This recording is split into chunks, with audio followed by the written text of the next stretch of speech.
Hello and welcome back to Kim Reads as we continue with Straight On Till Morning. The Thysolids.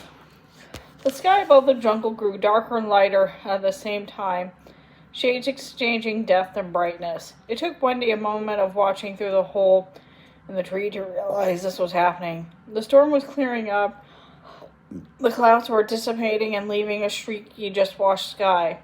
A night sky, bright with stars and a moon that hadn't risen yet. Or moons. Still inky, the world lay in shadow. Well, this is rather beautiful, Wendy said, pushing her way out of the den. The forest looked like it was covered in pixie dust and transformed in another indescribable, mysterious way as well. A very untropical and refreshing breeze blew. The air smelled delightfully fresh. There were no heavy undercurrent of the rot or foul sweetness that usually pervaded the forest floor. Winged things began to come out of their hiding places. Giant birds flashed heavily overhead like geese, if geese had 4 wings. Night singers, invisible in their slick black feathers, called out each other attentively. Insects began to chirp and stretch. One particularly wondrous Neverland creature hummed up in front of Wendy. It looked like a very, very large carpenter bee. If that bee had thorax the size and shape of a wine glass. Its strangely geometric and crystalline skyline looked too small to be able to fit such a load. A pair of long legs hung out in front of the mirror by a pair of tiny feelers above. Large, faceted eyes stared dumbly ahead as Wendy watched its bulb thorax flickered and slowly lit up. Not like a fire or an electric light, but more dimly and sort of black and white like a photograph. Deep within these glow images began to appear. A hazy blur resolved itself into a mermaid, perhaps even one of those that Wendy had encountered, brushing her hair into the lagoon, again and again and again. The little play looped around in the beginning like the circle of a yarn in the cat's cradle. Sometimes it went reverse, and the mermaid's hair fell up in strokes. Tinkerbell was rising in the night air along with the other creatures, stretching and looking a little grumpy. She was not, by any account, a nocturnal fairy. Tinkerbell, what is this creature? The insect flew slowly, and Wendy was able to move around it, regarding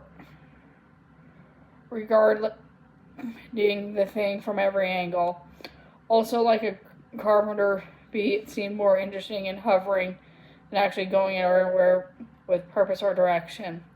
Tinkerbell made a bored, disgusted face. It's a Thysolid. They're stupid, barely alive, dangerous. Oh, dangerous. Wendy backed away from it immediately.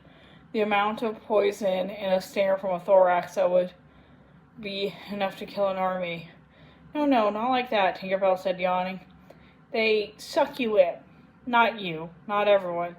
Those who pay not too much attention. Poison the mind, not the body, if you're that kind of person. And if you rouse a whole colony, they get you. But I won't get stung? No. As if to illustrate, Tinkerbell approached another one and then was just taking off the ground, threw herself against it. It's hard. The insect fell to the side, confused, that shook itself and continued on its original path. Oh, Wendy approached school closely to see if it was all right, then peered at its images. They were of the same lagoon, but a different part of it. No mermaid. Just lapping water and would have been the fin of a fish about to surface, again and again and again. More Thysolids rose, buzzing drowsily, and drifted into the sky silky seed pods. Wendy walked among them and chanted. But what is going on with their derrieres? What are they showing? Anything. A moment of time from somewhere in Neverland. They collect them. Usually they're only a few hours old. The next one Wendy saw had a monkey swinging from vine to vine across a high stream that fell down into the lagoon. The one after that they showed the hangman's tree. Oh, look, Tinkerbell, it's the hideout. And in fact, another one had a loop of lost boys themselves and Luna sitting around and eating a plum pudding they had got from who knows where. The next Thysolids showed a placid beach, a scurrying crab. The one showed an empty sea. And the pirates, Wendy cried as the Jolly Roger came riding quickly through the waves. Tinkerbell jingled impatiently. So we should go. They're probably looking for Peter. No, wait, Wendy said, twirling around and searching all the other bees. It seems like these creatures fly in clusters. All they gather their moments together. There's always a member of the scenes that take place at the same spot. If they can find all the ones related to this moment, maybe we can see where the pirates are or what they're up to. Tinkerbell thought only for a second before nodding. She began to zoom in among the creatures, checking their size with such great care as an American cowboy searching the flanks of his herd for the right brand. That is, not very delicately. Wendy was still a little hesitant about just grabbing and handling the insects. She resorted to glimpsing and ducking and weaving, saying excuse me when the situation warranted a gentle pushing out of the way. Dozens of them are now a lot. Their lights blinked on slowly, one by one, like stars coming out of a hazy summer night. Some of their scenes took a moment to figure out. One of those a black eye of a large animal, blinking. Another, a set who were the Lost Boys dancing cavorted on a hilltop. Ribbons round their heads and streaming falling from their heads and toes. Tinkerbell jingled loudly and excitedly. Wendy looked up and saw the fairy was steering a bee from behind, flying from her friend. They were showing a close-up of the prow of the Jolly Roger, while the view wasn't far enough back to give them any geographical information. What it did was show interesting and disturbing. It looked as though the pirates had hung some sort of cage off in the front of the ship. The thing was extremely nasty looking, covered on the insides with spikes and barbs and other implements.